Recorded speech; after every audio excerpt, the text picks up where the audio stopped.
नमस्कार दोस्तों। आज की जो हमारी क्लास रहने वाली है वो महत्वपूर्ण योजनाओं से संबंधित फाइनल क्लास रहने वाली है। महत्वपूर्ण योजनाओं से संबंधित दो टॉपिक के दो वीडियो ऑलरेडी डल चुके हैं। आज का जो हमारा वीडियो रहने वाला है वो महत्वपूर्ण योजना से संबंधित फाइनल वीडियो रहने वाला है। महत्वपूर्ण योजना यूपीएससी, एमपीपीएससी, एडीपीओ, सिविल जज या फिर जितने भी एग्जाम होते हैं भारत भर में, उसमें बहुत इंपॉर्टेंट टॉपिक रहता है ये और बहुत इंटरेस्टिंग टॉपिक है। तो आज हम शुरू करते हैं हमारे अगले जेंडर बजटिंग हुआ था 2019 में। 2019 का जो बजट हुआ था उसको सरकार जेंडर बजटिंग के रूप में प्रचार कर रही थी। ठीक है, तो एक ये नारा पूछा जा सकता है कि नारी तो नारायणी किस बजट में बोला गया था। 2019 वाला जो बजट था उसमें हमारी वित्त मंत्री थी निर्मला सीतारमन जी, उनके द्वारा बोला गया था नारी तो नारायणी। ठीक है, और उसको जेंडर बजटिंग बोला गया था। ठीक है, आगे हम जो महिलाओं के लिए योजनाएं चल रही है जैसे मुद्रा योजना, जनधन योजना, स्टैंड अप इंडिया योजना, इन योजनाओं के बारे में पढ़ेंगे। ठीक है, अगला जो हमारी महत्वपूर्ण योजना है वो है परामर्श योजना। परामर्श योजना प्रारंभ हुआ था 18 जुलाई 2019। 18 जुलाई 2019 को परामर्श योजना आई थी। सर, परामर्श योजना का संबंध किससे है? क्वेश्चन क्या आ सकता है कि परामर्श योजना का संबंध किससे है? तो याद रखिएगा, उच्च शिक्षा संस्थान में गुणवत्तापूर्ण शिक्षा हो, इससे संबंध है परामर्श योजना का। याद रखिएगा, उच्च शिक्षा संस्थान में गुणवत्तापूर्ण शिक्षा के लिए संबंध है। ठीक है, मानव संसाधन मंत्रालय इसके लिए जवाबदेह है। ठीक है, याद रखिएगा, परामर्श योजना किससे संबंधित है? उच्च शिक्षा संस्थान की गुणवत्ता शिक्षा से संबंधित है। ठीक है, अगली जो हमारी योजना है ये योजना नहीं है पर एक बहुत बड़ा प्रोजेक्ट था भारत सरकार का, बहुत महत्वपूर्ण प्रोजेक्ट था भारत सरकार का। इससे क्वेश्चन आने के चांसेस हो सकते हैं। वो है करतारपुर कॉरिडोर। ठीक है, क्या है? करतारपुर कॉरिडोर। ठीक है, पाकिस्तान में करतारपुर साहिब है। ठीक है, करतारपुर साहिब पाकिस्तान में है। ठीक है, ये भारत सीमा से 4.5 किलोमीटर दूर है। भारत सीमा से मात्र 4.5 किलोमीटर दूर है। तो यहाँ पर एक कॉरिडोर बनाया गया है। ये भारत की सीमा है। यहाँ पाकिस्तान के करतारपुर में जो करतारपुर साहिब है वहां तक के लिए एक रोड बनाई गई है भारत सीमा से, इसको करतारपुर कॉरिडोर बोला गया। ये भारत सरकार का एक बहुत महत्वपूर्ण प्रोजेक्ट था। ठीक है, तो कब इसका उद्घाटन हुआ? 9 नवंबर 2019 को इसका उद्घाटन हुआ। याद रखिएगा, 9 नवंबर 2019 को इसका उद्घाटन हुआ है। ठीक है, करतारपुर प्रसिद्ध क्यों है ये भी क्वेश्चन पूछा जा सकता है। तो नानक जी, गुरु नानक जी जो सिख धर्म के प्रथम गुरु थे, गुरु नानक जी ने 4 प्रसिद्ध यात्राओं को पूरा करने के बाद 1522 में करतारपुर साहिब में रहने लगे थे। अपने जीवन के अंतिम 17 वर्ष उन्होंने करतारपुर साहिब में बिताए थे। याद रखिएगा, अपने जीवन के अंतिम 17 वर्ष उन्होंने करतारपुर साहिब में बिताए थे। 1539 को गुरु नानक जी हैं, उनका देहांत हो गया था। तो याद रखिएगा, करतारपुर में हुआ था। ये करतारपुर बहुत प्रमुख और बहुत पवित्र स्थल है सिखों के लिए। तो यहाँ पर भारत सरकार द्वारा करतारपुर कॉरिडोर का निर्माण किया गया है। ठीक है, क्वेश्चन क्या आ सकता है कितने किलोमीटर लंबा है? तो 4.7 किलोमीटर लंबा है। 4 लेन का कॉरिडोर है ये। ठीक है, इसका उद्घाटन 9 नवंबर 2019 को हुआ था। ये भारत सरकार का एक महत्वपूर्ण प्रोजेक्ट है, इसलिए इससे क्वेश्चन आने के चांसेस हो सकते हैं। अगला जो है वो भी एक स्कीम है, वो है one nation one FASTag scheme. One nation one FASTag scheme. Car चलाते होंगे तो आप फास्टैग से परिचित होंगे। क्या हो रहा है? 1 दिसंबर 2019 से ये भारत भर में लागू हो गया है। क्या होता है? गाड़ियों के ऊपर एक फास्टैग चिप लगाई जाती है। टोल संग्रह जो होता है उसका डिजिटल रूप से इसमें संग्रह हो जाता है। फास्टैग को आपके अकाउंट से कनेक्ट करना रहता है और टोल पे जाने पर अब आपको मौद्रिक पैसे नहीं देने पड़ते, या आपका जो है डिजिटली स्कैन होके आपके अकाउंट से पैसे काट लिए जाते हैं। ठीक है, एक क्वेश्चन ये भी आ सकता है कि रेडियो फ्रीक्वेंसी आइडेंटिफिकेशन। ठीक है, कौन सी पद्धति काम करती है? Radio frequency identification. फास्टैग में रेडियो फ्रीक्वेंसी आइडेंटिफिकेशन पद्धति काम करती है, याद रखिएगा। ठीक है, इसके बाद है हमारा विज्ञान ज्योति योजना। विज्ञान ज्योति योजना का संबंध किससे है? तो याद रखिएगा, अक्टूबर 2019 में आई थी विज्ञान ज्योति योजना। इसका संबंध है स्टेम शिक्षा से। सर, स्टेम शिक्षा क्या होता है? स्टेम यानी S for science, T for technology, E for engineering और एम फॉर मैथमेटिक्स। तो जो साइंस से रिलेटेड सब्जेक्ट है, साइंस, टेक्नोलॉजी, इंजीनियरिंग और मैथमेटिक्स, उसकी शिक्षा से है विज्ञान ज्योति योजना। याद रखिएगा, 2019 में आई थी। ठीक है, 9वीं से 12वीं के छात्राओं और छात्रों के लिए है ये योजना। ठीक है, अगली जो हमारी योजना है वो है उम्मीद। ठीक है, अगली जो हमारी योजना है वो है उम्मीद। सर, उम्मीद योजना उम्मीद योजना किससे संबंधित है? तो उम्मीद का फुल फॉर्म देखते हैं पहले हम। Unique method of management and treatment of inherited disorder. ठीक है, जो वंशानुगत रोग होते हैं जो एक पीढ़ी से दूसरी पीढ़ी में आते हैं, उनके ट्रीटमेंट, उनके उपचार होते, यह योजना है उम्मीद योजना। ठीक है, वंशानुगत, जो एक पीढ़ी से दूसरी पीढ़ी में आते हैं उनको बोलते हैं वंशानुगत रोग, और उन रोगों के उपचार के लिए है उम्मीद। Unique method of management and treatment of inherited disorder एक महत्वपूर्ण योजना है, याद रखिएगा। ठीक है, अगली जो हमारी योजना है वो है सुमन योजना। अगली जो हमारी योजना है वो है सुमन योजना। सर, सुमन का फुल फॉर्म क्या होता है? सुमन का फुल फॉर्म होता है सुरक्षित मातृत्व आश्वासन। सुरक्षित मातृत्व आश्वासन कब प्रारंभ हुई? 10 अक्टूबर 2019 को। कब प्रारंभ हुई? 10 अक्टूबर 2019 को। ठीक है, सुरक्षित प्रसव हो, गर्भवती को मुफ्त में दवाएं मिले, जननी सुरक्षा के फायदे मिले जैसे चेकअप, परिवहन, ठीक है, बाकी सारी गोलियां और टीके जो भी लग सकते हैं, तो वो सुमन योजना के आइए उसके लिए याद रखिएगा। क्वेश्चन क्या आ सकता है कि सुमन योजना, क्योंकि योजना के नाम ऐसे रहते हैं, इनसे पूछा जा सकता है कि इनका संबंध किस क्षेत्र से है। तो सुमन योजना का संबंध मातृत्व से है, सुरक्षित मातृत्व से है। ठीक है, याद रखिएगा। अगली जो हमारी योजना है वो है राष्ट्रीय पशु रोग नियंत्रण कार्यक्रम। राष्ट्रीय पशु रोग नियंत्रण कार्यक्रम। ठीक है, कब आई सर? ये 11 सितंबर 2019 को आई थी। ठीक है, यूपी के मथुरा से प्रारंभ हुई थी। क्या है, किससे संबंधित है? ठीक है, केंद्र सरकार द्वारा 100% वित्त पोषित ये योजना है। गाय, भैंस, बैल, बकरी, सुअर, ये आदि जो जानवर हैं, इनमें जो रोग होते हैं जैसे खुरपका, मुखपका, ब्रुसेलोसिस, इन रोगों को खत्म करना है। ठीक है, जानवरों में होने वाले रोगों को खत्म करने के लिए राष्ट्रीय पशु रोग नियंत्रण कार्यक्रम। ठीक है, याद रखिएगा, बहुत महत्वपूर्ण है। एक जो सबसे महत्वपूर्ण बोल सकते हैं हम वो है जल जीवन मिशन। कौन सा है? जल जीवन मिशन। ठीक है, 15 अगस्त 2019 कब आई थी? कब इसकी घोषणा हुई? 15 अगस्त 2019 को। ठीक है सर, क्या है ये योजना? तो 2024 तक हर घर तक पानी सप्लाई, हर घर तक पानी पहुंचाने का लक्ष्य है इसका, याद रखिएगा। 2024 तक हर घर तक पानी पहुंचाने का इसका लक्ष्य रखा गया है जल जीवन मिशन के अंतर्गत। ठीक है, कब आई? 15 अगस्त 2019 को। ठीक है, बहुत महत्वपूर्ण है। ठीक है, कितना पानी दे रहे हैं? 55 लीटर पानी प्रति व्यक्ति प्रतिदिन, इतना इसका टारगेट रखा गया है। बट क्वेश्चन क्या आ सकता है कि जल जीवन मिशन के अंतर्गत कब तक हर घर पानी पहुंचाने का लक्ष्य रखा गया है? तो 2024 तक। ठीक है, याद रखिएगा, एक बहुत महत्वपूर्ण योजना है। ठीक है, अगली जो हमारी योजना आती है वो है stand up India. Stand up India बहुत इंपॉर्टेंट एक योजना है और आपको जाननी चाहिए। 5 अप्रैल 2016 को आई। कब आई ये योजना? 5 अप्रैल 2016 को।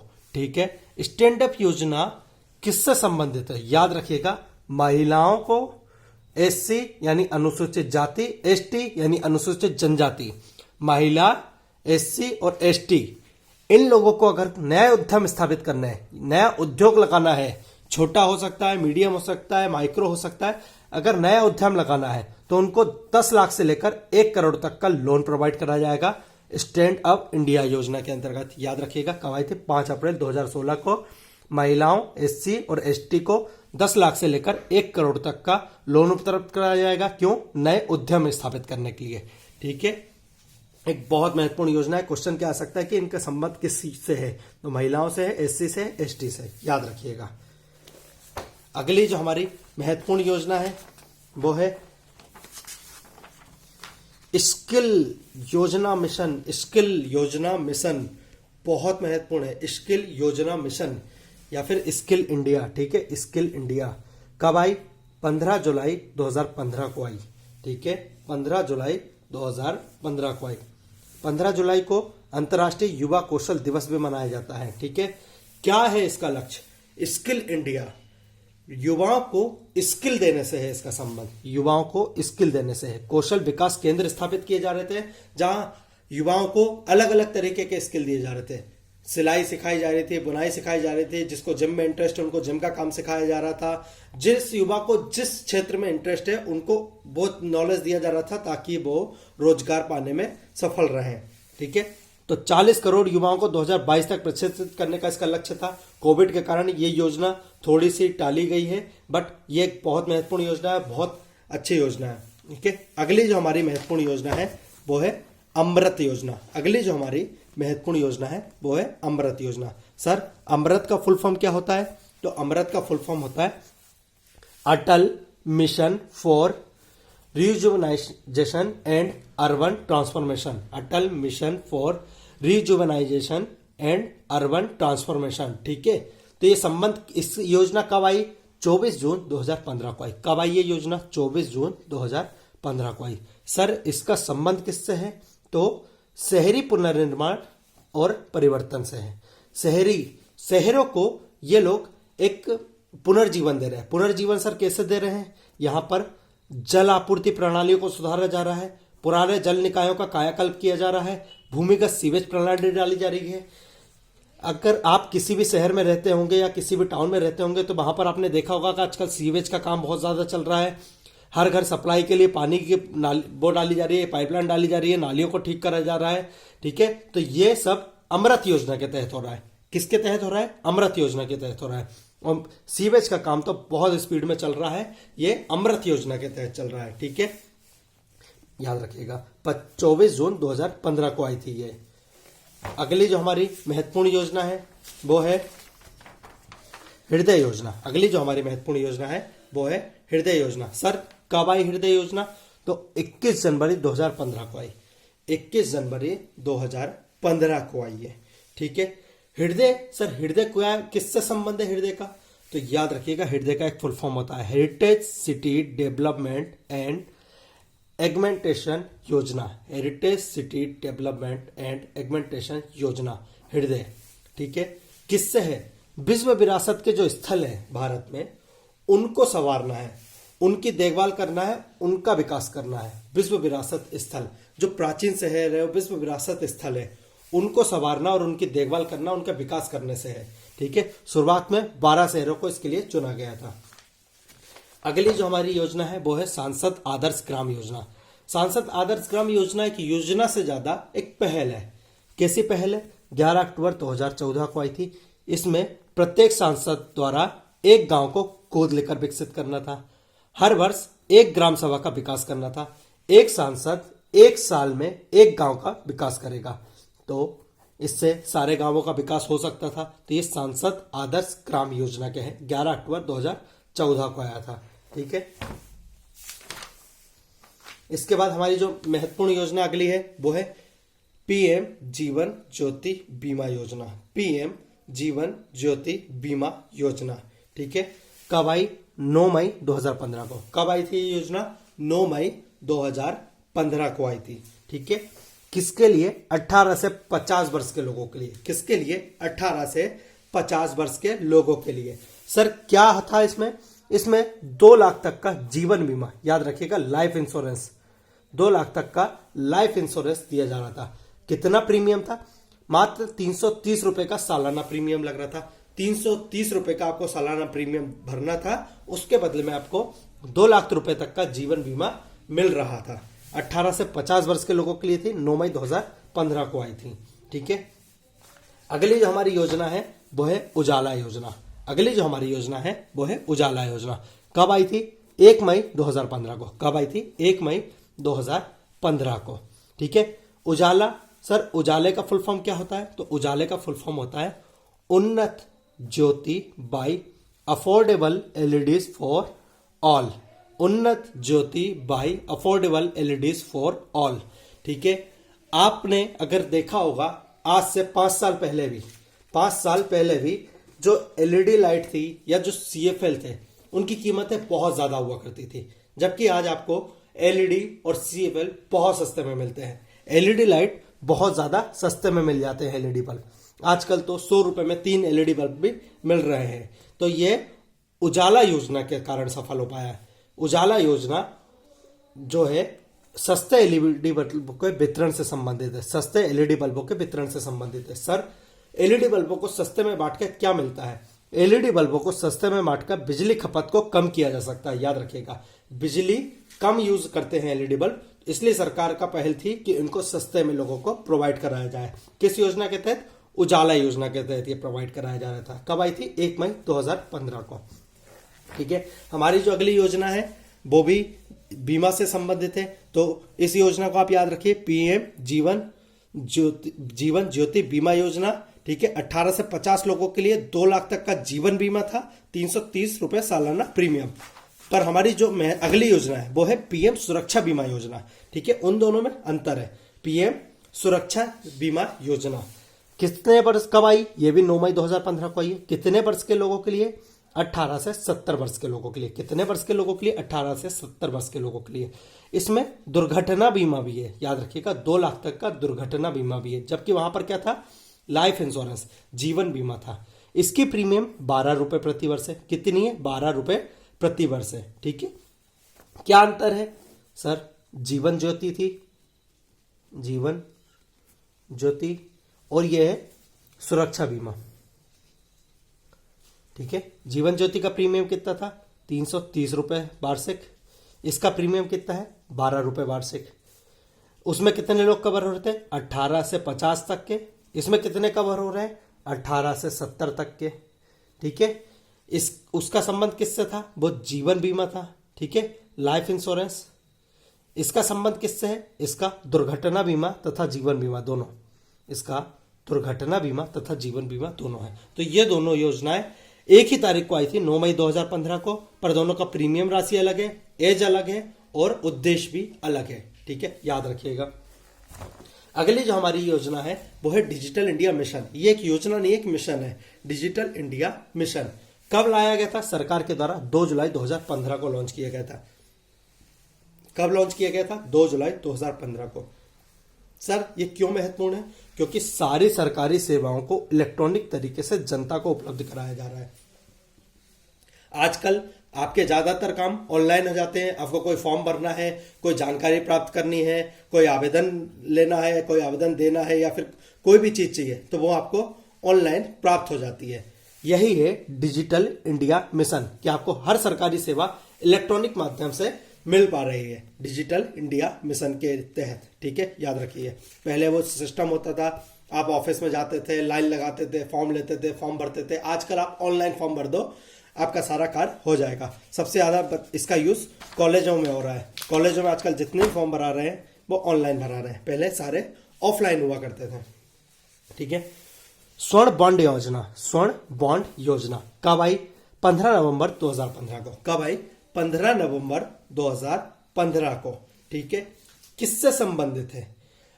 कुछ लोग निवेश के लिए, निवेश मतलब अपना पैसा उनके पास है और उसको इन्वेस्ट करना चाहते हैं, और एक ऐसी चीज में करना चाहते हैं जिससे उनको अच्छा रिटर्न प्राप्त हो। सोना एक ऐसी ही चीज है जिसमें आपको अच्छा रिटर्न गारंटेड ही मिलेगा। सोने की कीमत बढ़ेगी ही बढ़ेगी। पर इससे क्या होता था? सरकार के ऊपर एक बोझ होता था। सरकार के ऊपर क्या बोझ होता था? कि सरकार को सोना ज्यादा आयात करना पड़ता था। अगर आप भारत में सोना खरीदोगे तो सरकार को सोना और आयात करना पड़ता था। तो जो लोग निवेश के हिसाब से सोना खरीदना चाहते हैं उनके लिए स्वर्ण बॉन्ड योजना थी। क्या करते थे वो? उसमें जितने का वो सोना खरीदना चाहते हैं, मान लो आप 10,000 का आपको सोना खरीदना है, तो आपको 10,000 के सोने की जगह 10,000 के सोने का एक बॉन्ड दे दिया जाएगा। ठीक है, कि आपने इतने का सोना खरीद लिया, आपको ये माना जाएगा। ठीक है, याद रखिएगा। तो ये क्या थी? स्वर्ण बॉन्ड योजना। ठीक है, एक और इसी से संबंधित योजना थी, वो थी स्वर्ण मौद्रीकरण योजना। स्वर्ण मौद्रीकरण योजना ये भी 5 नवंबर 2015 को आई थी। इसका संबंध किससे है? घरों और अन्य संस्थानों निष्क्रिय पड़े सोने के उत्पादन कार्यों में लगाना। भारत एक ऐसे स्थान है, एक ऐसा देश है जहां पर हमारे घरों में बहुत सोना है।